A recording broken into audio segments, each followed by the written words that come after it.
Welcome to National Park Wild. I'm Eric, continuing today to review national parks.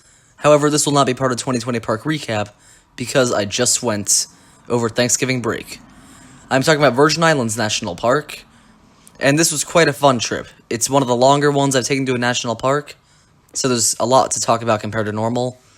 But as we go through this video, I will also be giving some tips on how you can have the best experience when you go.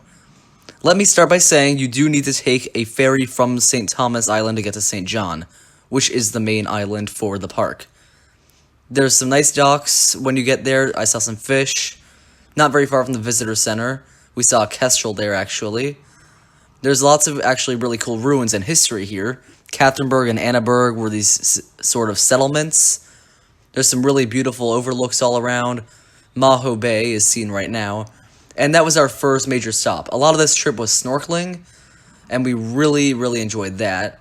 There were plenty of pelicans in the water, and a few other birds, but the highlight was the large sea turtles and stingrays that we saw all around. We did not think we were going to see a ton of that wildlife, and I should note Maho Bay is a little murky. That's why these videos here aren't great, but they are still videos of sea turtles and stingrays. I hope you guys like these. I really enjoyed seeing the turtles. They were really large, and they had some fish on the backs of them that were eating the bacteria off of their shells. It's a cool symbiotic relationship. There's also a lot of fun things to do around Maho Bay. There are a few vendors if you need food or drink, but the turtles were really a cool thing. And for those who may be afraid of stingrays, as I was bringing up, there are plenty of stingrays in Maho Bay. I'd say Maho has the most turtles and stingrays of any of them. But if you see a large dust or sand cloud coming from the bottom of the seafloor, then it's likely that there's a stingray. They are very low swimmers, bottom feeders, so that is why you are going to see sand kicking up. I personally did not see the stingray, but I saw the sand cloud, and that's when I'm like, okay guys, let's keep our distance in case he swims up. He's in the right side of this video right here, and we also saw a stinger taking out of the sand for a little bit, so that was kind of cool. He revealed himself eventually, but it really was so cool to swim with these turtles. And another fun thing about Virgin Islands is that you don't need a tour guide to go snorkeling at any of the beaches. Some do require hikes, but Maho does not. And there's a lot of fun to be had at Maho Bay. I really did enjoy this area, and this is just the first thing that we saw. The next stop we had was another bay, this time Francis Bay. There is a short hike to get there, and if you go all the way down to the beach, you don't really have to hike, but if you start at the main parking area, then you will be taking a hike to get there. You go through some nice shrubbery. If you go down, you can also actually take a hike to this very nice secluded spot, and I highly recommend you go here. So I will explain. If you go to the very end of the road at the Francis Bay area, there's a boardwalk, and it comes out at a picnic bench that is shady, and there's pretty much nobody in that area of the beach. It's really fun. I highly recommend that. Along the trail, there are these cool ducks, as seen here. Definitely recommend looking for those in the water because they are everywhere. And I really did enjoy going to Francis Bay because we saw more sea turtles. The sea turtle here was absolutely gigantic. I should also note that there are plenty of frigate birds around Virgin Islands. I love frigate birds. I don't know if anyone else feels the same way, but I very much enjoy seeing them when I travel to a national park. The water is also particularly clear at Francis Bay, especially compared to Maho. That's why videos come out a lot better if you're using a GoPro. And one fun thing to see, as seen just now, are turtles poking their heads out of the water. I really like when they come to the surface, and when you're at the beach shore, you can just see turtle heads poking up, and when you're right there, it's really cool. It's such a fun and unique sight. I'd never really done that in the park before, and it really makes Virgin Islands stand out amongst others. I'm not usually a huge fan of the beach-based parks compared to the mountains and desert, but this one's really great. And this is just a few of the things that we did in the park. This is still the first day we were there, and while we're still looking at the videos of the turtles, I should probably note the financial side of this. It can be fairly expensive to travel to the Virgin Islands. Airfare can sometimes be fairly bad, and most lodging on the islands costs a lot of money. If you are camping, it's not a big deal. It's not very expensive. Food can be cheap at some supermarkets, but you have to be careful. Economic things can be a bit of an issue, and I think even the biggest fans of Virgin Islands do have to admit that you have to dedicate a lot of time and money to planning a trip for this. But it's still well worth it. And seeing the turtles was probably the highlight of the entire trip. However, there is plenty more that we got to see. Not too far drive from Francis Bay, there is another historic ruin that is not Catherine. I mentioned Annaberg earlier, and that's where we're going to be talking next. The Annaberg sugar mills are a lot more intact and have a lot more going on, and I personally very much enjoyed seeing the Annaberg sugar mills, because I am a sucker for history things, but there's also really great beach views here. And the main place that used to be a windmill is really cool to look at.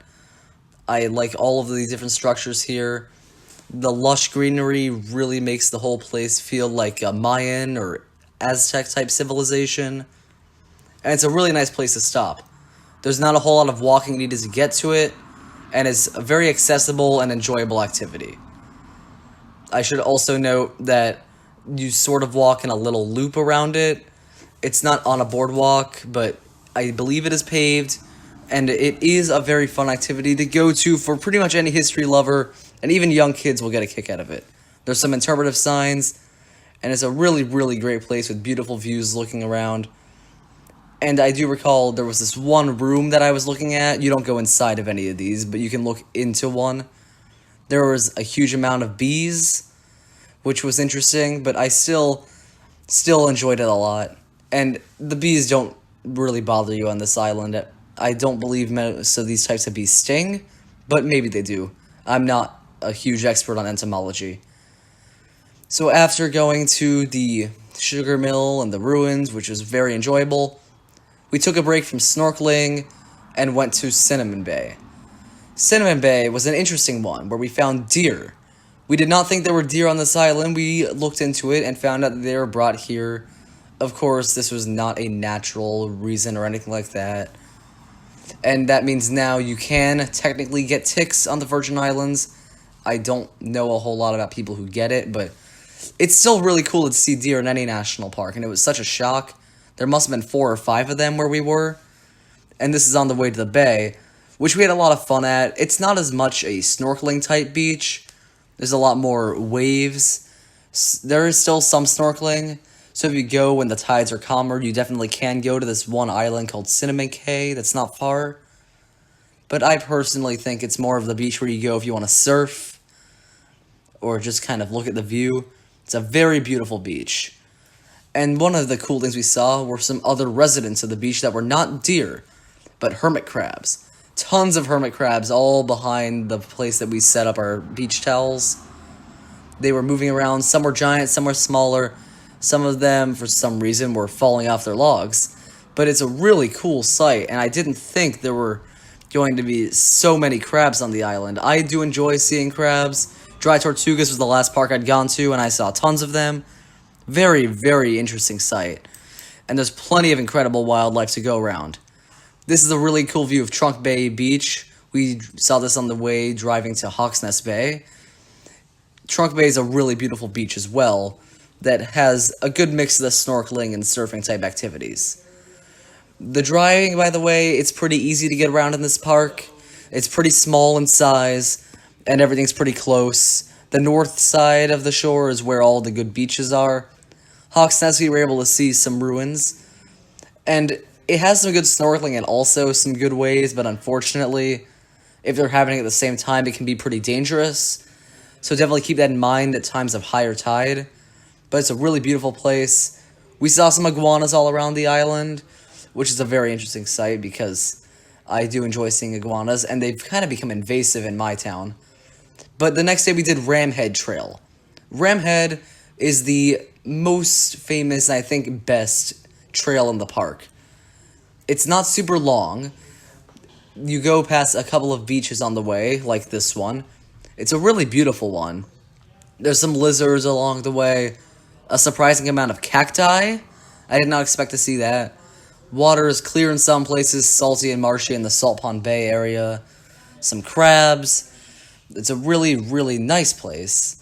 And the trail does end up gaining some elevation, and there's a lot of plants in the way, so this is one for more avid hikers and not really for the young kids or the older people type. It's not the most accessible of all trails, but it is very fun. Parking fills up pretty quickly though, so keep that in mind if you're going to go.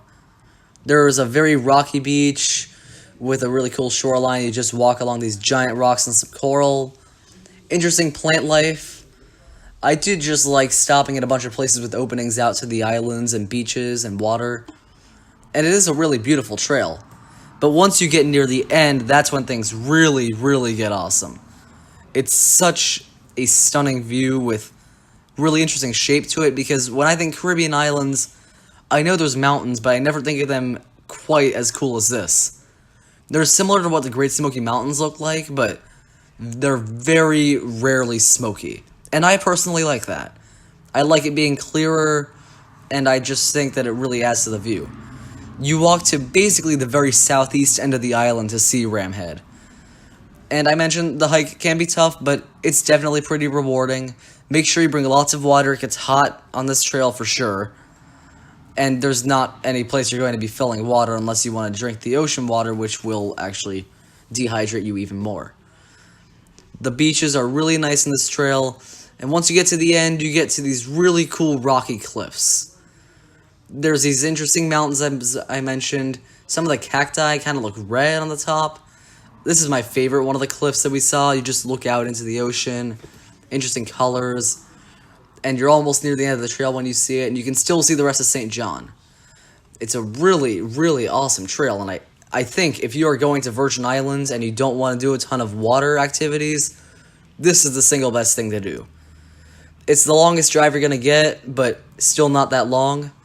Tons of cool rocks, sea cliffs. This is the kind of thing that really is on the level of the beauty of Channel Islands National Park. Maybe not quite on that level, because I thought Channel Islands was a really stunning place, but that's just my opinion. And the end of the trail, you look out to St. Croix, plenty of other mountains, islands, and when you look behind you, you see that the place you climbed is really cool. There's other different types of cacti, and as we looked out toward the rest of St. John, we were able to see a storm as seen here, and it was really cool to see that. We went back to Francis Bay later because we enjoyed that, saw more turtles poking up from the water, and did some more snorkeling. It's a really great place. So overall, I absolutely loved Virgin Islands National Park. However, pretty much every national park is great, so when I was ranking this, it just barely ended up in the bottom half of all the parks. It's really, really beautiful. Lots of fun activities to do. I especially enjoyed the snorkeling. It's a little difficult to get to, and there is a lot more of the building type things and civilization. I like the parks that are a little further from civilization. The park is pretty, but not quite as stunning as others that I put above it. It's a really great place with interesting wildlife, strong hikes, a lot of activities, and in some places, not a whole lot of crowds. I definitely recommend it. Thank you for watching. I hope you enjoyed this video. Like it if you did. Subscribe for more content. I will continue to review parks I went to over the summer, such as Zion, soon. I do hope you enjoyed the video, and I hope you make the trip out to Virgin Islands someday yourself.